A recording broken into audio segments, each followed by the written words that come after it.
Ruta 66. Un camino abierto a la esperanza. El hombre llega y ve lo que está sucediendo. Le dicen, mira, es que fue Jesús, el maestro. Ah, si es para él, entonces puedes llevarlo. La historia ocurrió así, no fue algo que ellos hicieron a escondidas. Venga, venga, llevémoslo, nos vamos.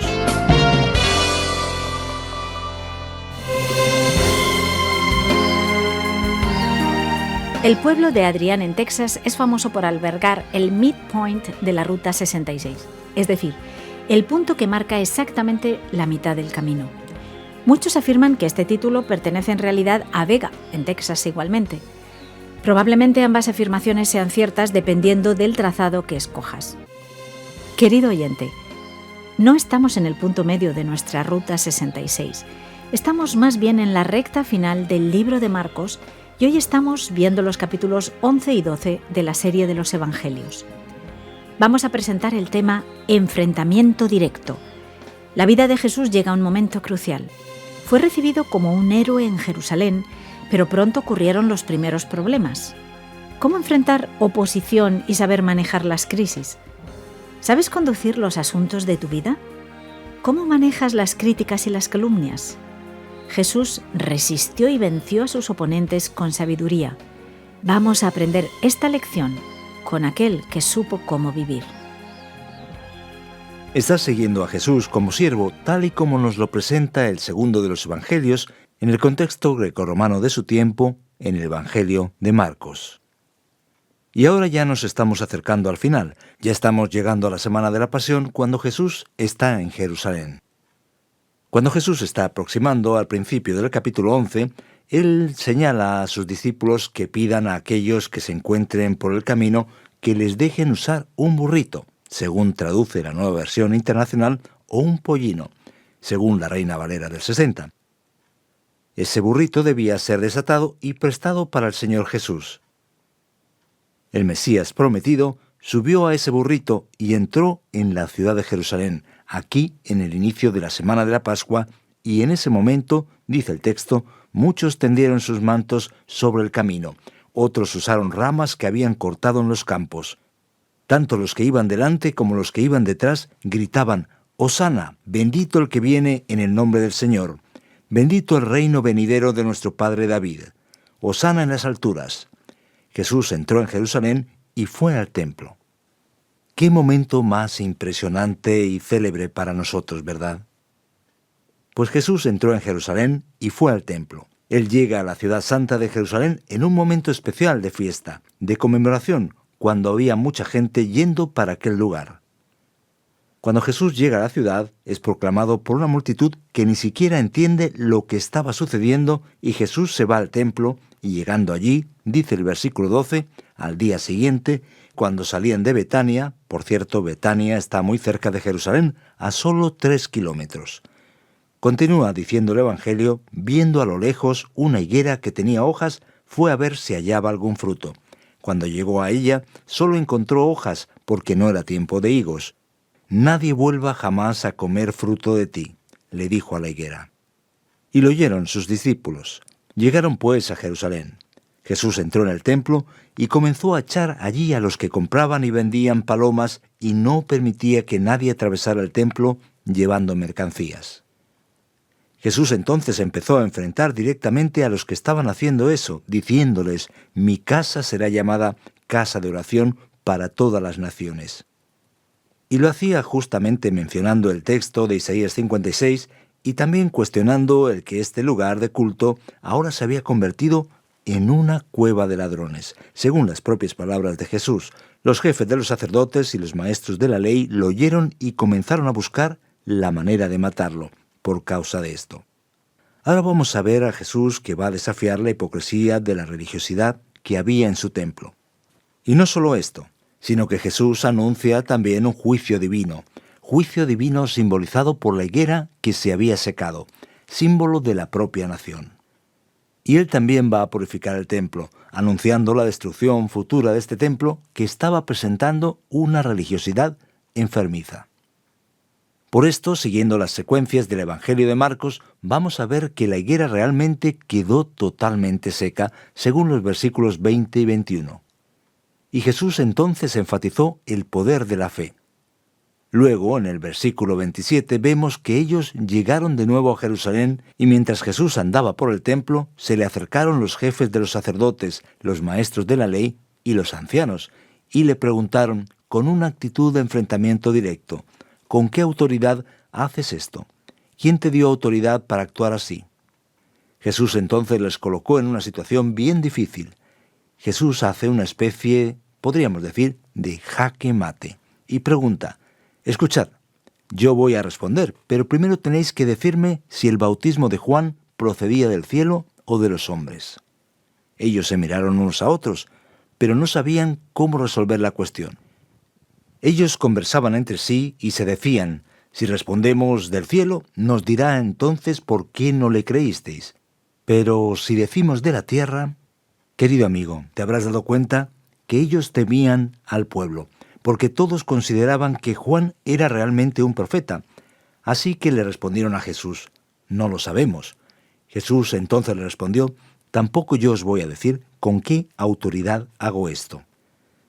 Jesús, en un enfrentamiento directo, confronta la hipocresía y la falta de autoridad de esos líderes religiosos que simplemente responden las preguntas pensando en lo que los demás van a decir, y en realidad muestran que no creen en absolutamente nada.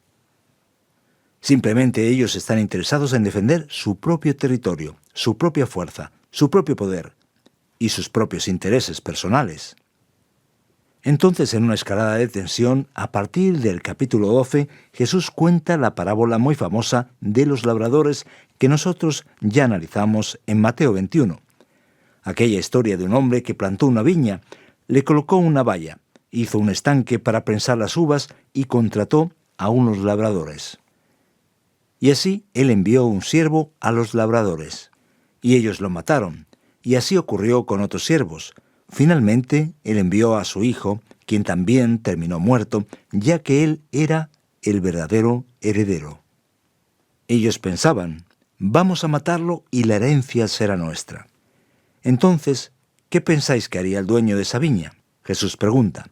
Volverá, acabará con los labradores y dará el viñedo a otros.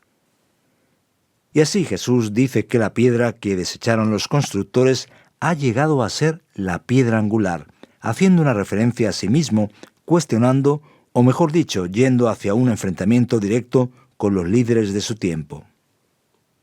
Ellos se dieron cuenta de que esta parábola había sido contada contra ellos mismos y el odio contra Jesús y el intento de apresarlo y matarlo empezó a crecer entre esos líderes de los días de Jesús.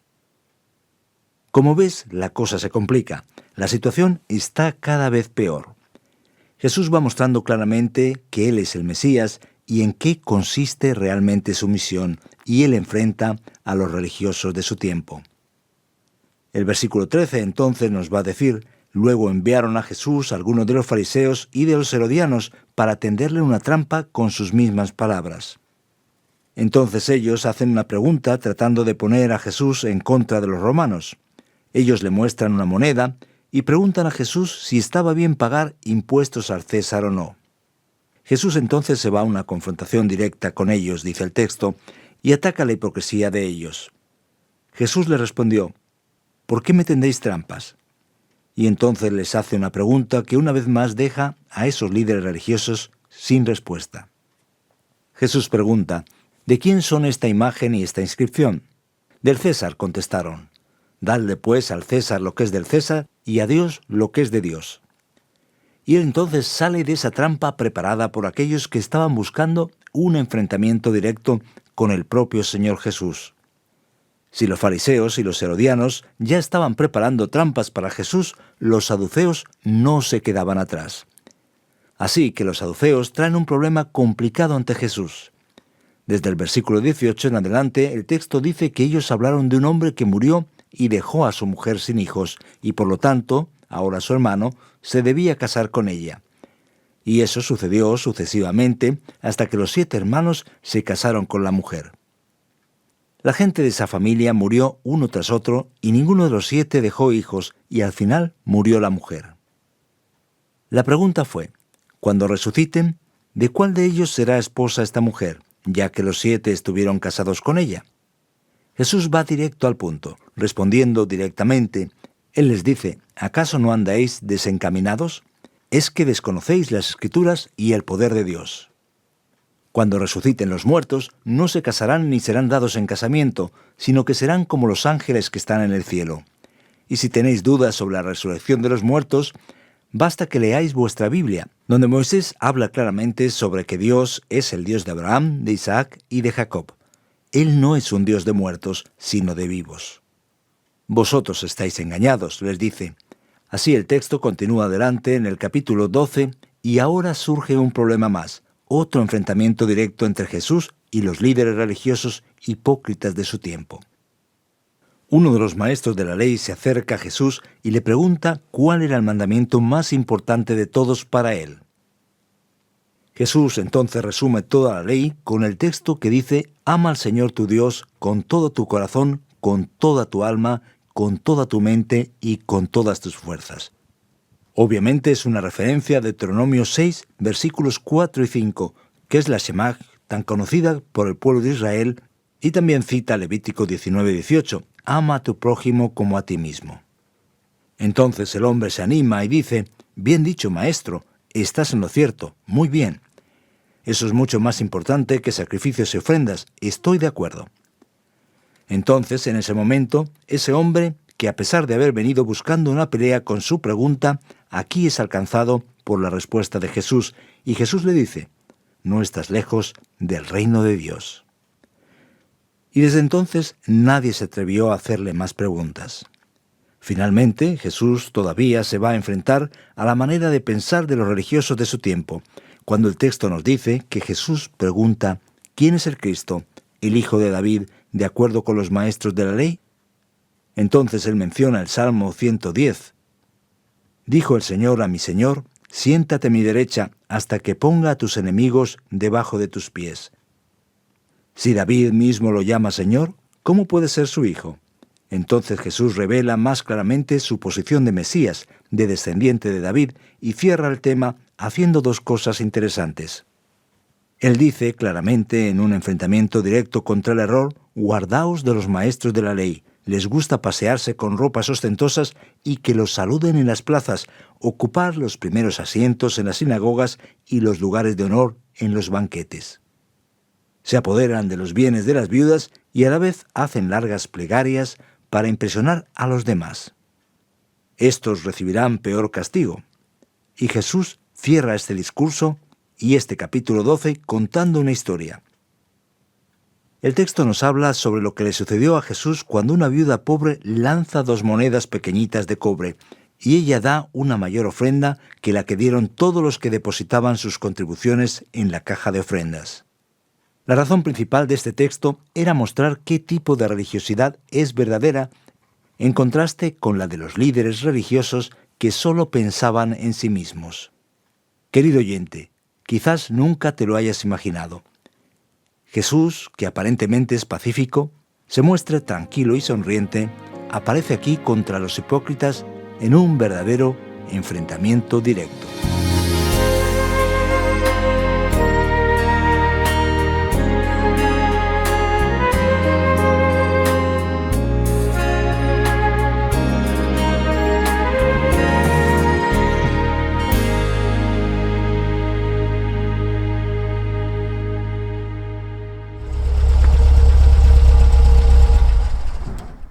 Hacemos un pequeño alto en el camino de nuestra Ruta 66 para recordar algo muy importante. ¿Y qué es? Nuestras redes sociales. Sigue el programa en las redes y quédate al tanto de los programas, noticias y otros contenidos que te ayudarán a estar al día con la palabra de Dios. ¿Pero cómo encontramos la Ruta 66 en las redes? Muy sencillo. RTM Ruta 66. Allí estamos. RTM Ruta 66, donde encontrarás las páginas o perfiles de esta versión del programa. ¡Qué bien! RTM Ruta 66, apuntado. Y ahora seguimos con el estudio de hoy. ¡Vamos allá! Llegó ahora el enfrentamiento directo con las preguntas. Esperamos tus sugerencias, preguntas y comentarios en el WhatsApp 601 20 32 65 con el prefijo 34 desde fuera de España. Tienes a tu disposición el correo electrónico info@radioencuentro.net.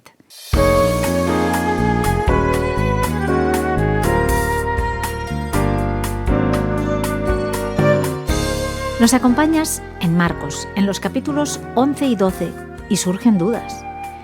¿La multitud sabe realmente quién es Jesús? ¿Por qué saludan a Jesús de manera tan efusiva en aquel momento en que Jesús estaba entrando en Jerusalén? Ya, de hecho, parece confuso, Pascal. Jesús está llegando a Jerusalén y parece que la gente le está esperando. Están todos. ¿Pero cómo? ¿De dónde surge eso? Es importante entender lo que está sucediendo. Cuando ellos dicen aquí, Hosana, bendito el que viene en el nombre del Señor, vemos que esas frases están relacionadas a lo que cantaban en la época de la Pascua. Esto tiene que ver con los Salmos 113 y 118, que es el Jalel, que se solía cantar en la Pascua. En el momento en que ocurre esta fiesta, esta celebración, Jesús está llegando a Jerusalén. Jesús es visto como una persona destacada por ser un profeta, por sus enseñanzas y por sanar a las personas. La multitud no sabe que Él es el Mesías, pero podemos decir que aquí ocurre una especie de cristocidencia, cuando Jesús va entrando, cuando va llegando y el pueblo está en este ambiente de celebración porque empieza la semana de la Pascua. Aquí vemos cómo Dios actuó en la historia para que Jesús recibiese esa entrada triunfal que le dice a todo el mundo que aún sin que se hubiera planificado algo en esa dirección, Él de hecho es el Cristo, el Mesías esperado. Ahora vamos al caso del pollino o del burrito. ¿Los discípulos hurtaron el burrito? ¿Cómo es que el dueño permite este alquiler o préstamo del animal? Mira, lo de este burrito aquí parece realmente una historia un tanto rara. Los discípulos van para allá por orden de Jesús y ellos van a tomar el burrito. Y mientras lo están desatando, como ya dijo Jesús, si alguien se acerca y pregunta, deberían decir que el maestro lo necesita. ¡Qué cosa más rara! Parece que van, hacen lo que dice Jesús y allí mismo aparece el dueño y dice, ¡Ey, ese burrito es mío! Entonces, ¿qué pasa? ¿Qué dicen los estudiosos sobre esa cuestión? Todo indica, y es casi seguro, que esta persona, dueña del burrito, es una persona seguidora de Jesús, un discípulo distante o un admirador de Jesús. Por lo tanto, ellos saben lo que está haciendo y cuando el hombre llega y ve lo que está sucediendo, le dicen, mira, es que fue Jesús, el maestro. La historia ocurrió así. No fue algo, desde luego, que ellos hicieron a escondidas y dijeron, venga, venga, llevémoslo, nos vamos. Y entonces el hombre les pilla infragante. No se puede entender el asunto de esa manera. Parece que estamos aquí ante un caso policial. ¿Por qué el texto dice que los religiosos querían matar a Jesús? ¿Es posible que los religiosos actuasen de esta manera, con esa actitud? Ya ves, Pascal, a veces uno lee un versículo de esos y se queda pensando, tierra, trágame. ¿Cómo es posible que aparezcan cosas así en la propia Biblia? Bueno, en primer lugar, tenemos que quitarnos de la cabeza que una persona religiosa no mata a nadie. Al revés, todo lo contrario. Veo que en los últimos tiempos hemos terminado aprendiendo, según lo que pasa, que hay muchos casos en que la muerte está presente en ambientes religiosos. Y en segundo lugar, es necesario entender que en los días de Jesús había gente relacionada con la religión, con sus connotaciones religiosas, que estaba dispuesta a matar en nombre de una causa, digámoslo así, político-religiosa, como era el caso de los sicarios. Ahora necesitamos entender también que aquí el texto está diciendo que esa religiosidad que había en el tiempo de Jesús era totalmente corrupta, que esos líderes religiosos que actúan de manera tan violenta y absurda están mostrando el máximo de crueldad cuando observamos que ellos están dispuestos a todo, incluso a matar. Eso nos tiene que dejar en alerta para que no pensemos que todo lo que es religioso es necesariamente bondadoso y pacífico. Ahora vamos a hablar de la viuda pobre y de su ofrenda. Parece que ella fue elogiada por Jesús. A él le gustó la actitud de esa mujer, pero parece que ella hizo una locura, ¿no es así? ¿Debemos renunciar a todo lo que tenemos para agradar a Dios? Este tema necesita ser entendido correctamente. A veces no comprendemos muy bien lo que Jesús hacía y decía cuando hace una exigencia sobre el discipulado. La verdad es que todo aquel que no renuncia a todo cuanto tiene no puede ser discípulo de Jesús, y esa viuda mostró con todo su corazón lo que eso significaba para ella. Esta viuda espontáneamente fue allí y dio todo lo que tenía, mostrando que ella era muy diferente a los fariseos. Ellos solo pensaban y se preocupaban de actuar de tal forma que pudieran tener ventajas sobre los demás. El gran problema es que si una sociedad no considera a Dios en primer lugar y no vive pensando en el prójimo, se convierte en una sociedad donde se da la explotación del hombre por el hombre.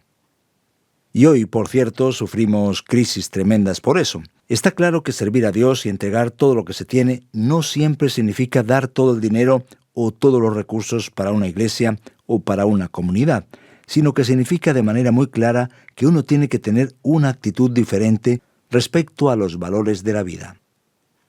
¿Qué es lo que realmente me importa? ¿De verdad entiendo lo que significa la perla de gran precio? ¿Entiendo realmente la importancia de la vida? Si no entendemos el lugar del reino de Dios, el lugar de Dios en la vida y del prójimo también, entonces necesitamos leer de nuevo la historia de la viuda pobre que contribuyó con toda su vida, como dice literalmente en griego. Bien, vamos con la última pregunta. ¿Qué es lo que está mal con el tema de las largas oraciones? Parece que Jesús está criticando esta actitud aquí en el texto. El problema no es la oración larga en sí, pero sí la hipocresía que está detrás de ese tipo de actitud. Aquí los religiosos hacían largas oraciones con malas intenciones. Esto nos ayuda a entender y darnos cuenta de que no siempre una oración larga o religiosa agrada de hecho a Dios. Es necesario tener autenticidad. Una vez más, muchas gracias, Fernando, por tus respuestas. Y ahora tú que nos escuchas, serás confrontado. Atento a la aplicación de hoy.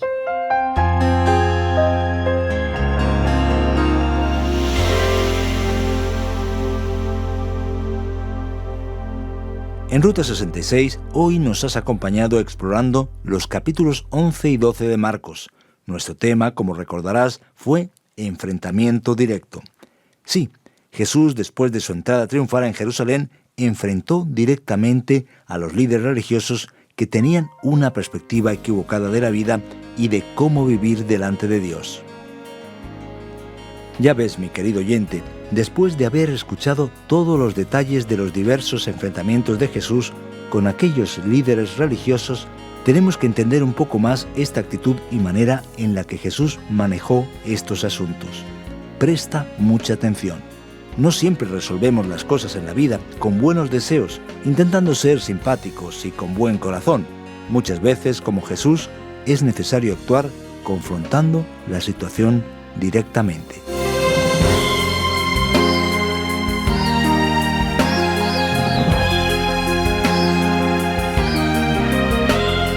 Y así vamos terminando un tramo más de Ruta 66. Volveremos a encontrarnos en esta misma emisora y horario. Si te gustaría escuchar este programa de nuevo u otros anteriores, puedes hacerlo a través de la aplicación RTM 360 o dirigiéndote a la web RTM 360. Ruta 66 es un programa original del profesor de Biblia Luis Ayao, producido por Radio Encuentro, Radio Transmundial en España. Traducido por Mateus Rodríguez y presentado y adaptado por el profesor de Biblia y comunicador evangélico Fernando Díaz Sarmiento. Estuvo a los mandos técnicos Andrés Ocampo y te acompañó Pascal Osorno. Contamos contigo en nuestra particular Ruta 66, un camino abierto a la esperanza y un encuentro con el autor de la vida.